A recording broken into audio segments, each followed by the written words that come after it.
नमस्कार, मेरा नाम है रवि। आपका स्वागत करता हूं अर्थवर्धन चैनल में। 2008 में जो फाइनेंशियल क्राइसिस आया था वो था लेहमन ब्रदर कोलैप्स के कारण। अब यहाँ पर 2022 में भी ऐसा ही एक सिचुएशन देखने को मिल रहा है जो हमें फाइनेंशियल क्राइसिस की तरफ लेके जाएगा या फिर नहीं लेके जाएगा वो आगे आने वाला समय ही बताएगा। अभी के समय में जो प्रॉब्लम शुरू हो रहा है वो हो रहा है सिलिकॉन वैली बैंक के कारण। सिलिकॉन वैली बैंक अमेरिका की टॉप 20 बैंक्स में से एक है। इस बैंक के अंदर क्या प्रॉब्लम हुआ वो मैं आपको डिटेल में बताने वाला हूँ। तो चलिए शुरू करते हैं। सिलिकॉन वैली बैंक का मेनली काम है जो वेंचर कैपिटलिस्ट होते हैं उनको लोन प्रोवाइड करना और साथ में अमेरिका में जो स्टार्टअप्स चल रहे हैं उनको लोन प्रोवाइड करना। 2018-19 तक तो ये बैंक बहुत ही शानदार तरीके से परफॉर्म कर रही थी।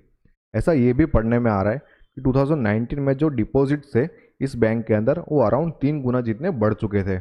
मतलब कंपनी के पास लिक्विडिटी की बिल्कुल भी कमी नहीं थी।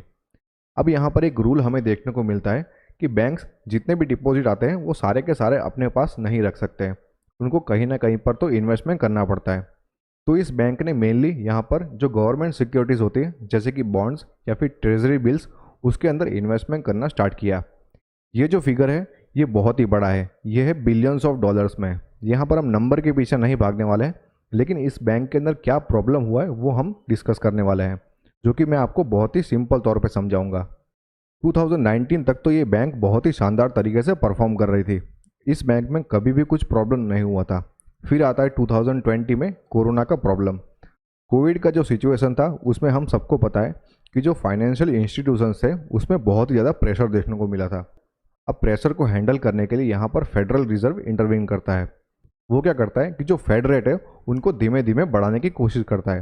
आपको एक थंब रूल याद रखना है कि जब भी फेड अपने रेट्स बढ़ाता है तो बॉन्ड्स के जो यील्ड होते हैं वो यील्ड बढ़ते हैं, लेकिन उनके कारण जो बॉन्ड्स का जो वैल्यूएशन होता है वो धीमे धीमे कम होने लगता है।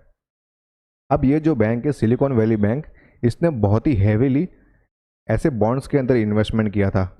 फेड ने जो इंटरेस्ट रेट बढ़ाए थे उसके कारण बॉन्ड्स के यील्ड तो बढ़ गए, लेकिन उसमें प्रॉब्लम ये आया कि यहाँ पर वैल्यूएशन कम होने लगी।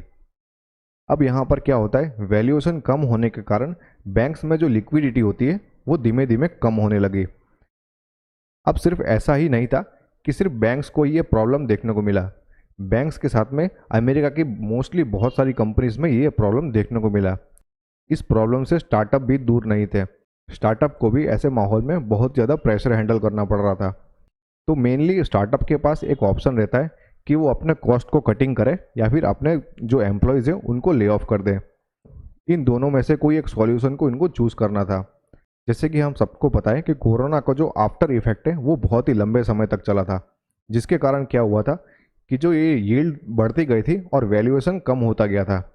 इसमें स्टार्टअप को या फिर अमेरिकन कंपनीज या फिर इंडिया में भी अगर हम देखें तो यहाँ पर सब जगह लिक्विडिटी की कमी होने लग गई। लिक्विडिटी की कमी होने के कारण यहाँ पर स्टार्टअप अपने पैसों को डिपॉजिट से बाहर निकालने की कोशिश कर रहा था ताकि वो अपने जो भी ट्रांजैक्शंस है उनको अच्छी तरीके से मैनेज कर पाए।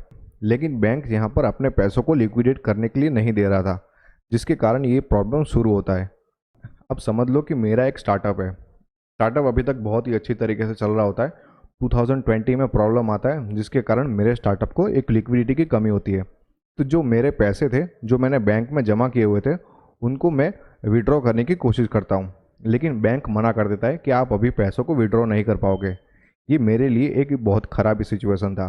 अब सिर्फ मैं अकेला नहीं हूँ, ऐसे बहुत सारी स्टार्टअप्स है, ऐसे बहुत सारे कंपनीज है जिनको ऐसा प्रॉब्लम फेस करना पड़ रहा है। अब हमारे मन में ये क्वेश्चन आ रहा होगा कि सिलिकॉन वैली बैंक को ये सब चीज़ पता होने के कारण भी इस प्रॉब्लम में किस तरीके से फंस गई। तो इसके पीछे का मेन रीज़न ये है कि यहाँ पर कंपनी ने थोड़ा इग्नोरेंस दिखाया। जब मार्केट में बॉन्ड का यील्ड बढ़ रहा था और साथ में जो वैल्यूएशन कम हो रहा था, उस समय सिलिकॉन वैली बैंक को एक अच्छा स्टेप लेना चाहिए था और अपने पैसों को लिक्विडेट करके कहीं और इन्वेस्टमेंट करना चाहिए था। लेकिन उस समय सिलिकॉन वैली बैंक ने ऐसा नहीं किया, उस प्रॉब्लम को और भी ज़्यादा बढ़ने दिया। तभी इसी के कारण ये प्रॉब्लम हमें देखने को मिल रहा है। एक और क्वेश्चन आपके मन में आ रहा होगा कि इसके कारण स्टार्टअप में क्या इफेक्ट हो सकता है। इसमें स्टार्टअप में बहुत बड़ा इफेक्ट हो सकता है। कंपनीज में यहाँ पर कॉस्ट कटिंग हो सकती है जो कि तब तक ठीक था, लेकिन उसके बाद यहाँ पर जो कॉस्ट मैनेजमेंट नहीं हो रहा होगा उसके कारण ले ऑफ भी देखने को मिल सकता है, जो कि एक बहुत ही ख़राब सिचुएशन है। क्या इसका इफेक्ट इंडिया में देखने को मिल सकता है? जी हाँ, बिल्कुल देखने को मिल सकता है। मार्च 10 को इंडिया में जो बैंक्स की गिरावट देखने को मिली थी मार्केट के अंदर, वो इसी न्यूज़ के कारण देखने को मिली थी। अब हमारा जो अब हमारा जो मार्केट है सिर्फ इंडिया तक सीमित नहीं है, ये पूरा ग्लोबलाइजेशन होने के कारण सब मार्केट्स एक दूसरे से इंटरकनेक्टेड है। तो थोड़ा बहुत यहाँ पर प्रॉब्लमेटिक सिचुएशन हमें देखने को मिल सकता है। लेकिन एक बात यहाँ पर आपको ये नोट करनी पड़ेगी कि इंडिया में जो अभी कंडीशन है वो बहुत ही ज़्यादा स्ट्रांग है। इंडिया का मार्केट बहुत ही ज़्यादा स्ट्रांग है और रेजिलियंट है। यहाँ पर हमें प्रॉब्लम तो देखने को मिल सकती है, लेकिन यहाँ पर इतनी ज़्यादा प्रॉब्लम नहीं देखने को मिलेगी जितनी अमेरिका में होगी। अब इस प्रॉब्लम को सॉर्ट आउट करने के लिए फेडरल रिजर्व यहाँ पर इंटरवीन कर सकता है। वो अपने ज़रूरी मेजरमेंट ले सकता है इस प्रॉब्लम को सॉर्ट आउट करने के लिए। मुझे एक न्यूज़ ये भी देखने को मिली है कि इलॉन मस्क जो है वो इस बैंक के अंदर इंटरेस्टेड है। मतलब ये बैंक को इलॉन मस्क खरीद सकते हैं। ये न्यूज़ सही है कि नहीं मुझे अभी तक पता नहीं है, लेकिन ऐसा मैंने कहीं पर पढ़ा था। इंडिया का जो फाइनेंशियल सिस्टम है वो बहुत ही ज़्यादा स्ट्रांग है। मतलब यहाँ पर इंडिया में प्रॉब्लम हमें कुछ समय तक देखने को मिल सकती है, लेकिन उसके बाद में ये प्रॉब्लम सॉर्ट आउट हो जाएगी। मेनली अगर फेडरल रिजर्व के हाथ में जब तक सब कुछ है तब तक यहाँ पर हमें ज़्यादा प्रॉब्लम नहीं देखने को मिलेगी। न्यूज़ बेस्ड हमें थोड़ा बहुत मार्केट में गिरावट देखने को मिल सकती है, लेकिन ज़्यादा चिंता करने की ज़रूरत नहीं है। होप ये टॉपिक आपको अच्छी तरीके से समझ में आ गया होगा। अगर ये टॉपिक का डिस्कशन आपको अच्छा लगा तो एक बार लाइक ज़रूर कर देना। Thank you.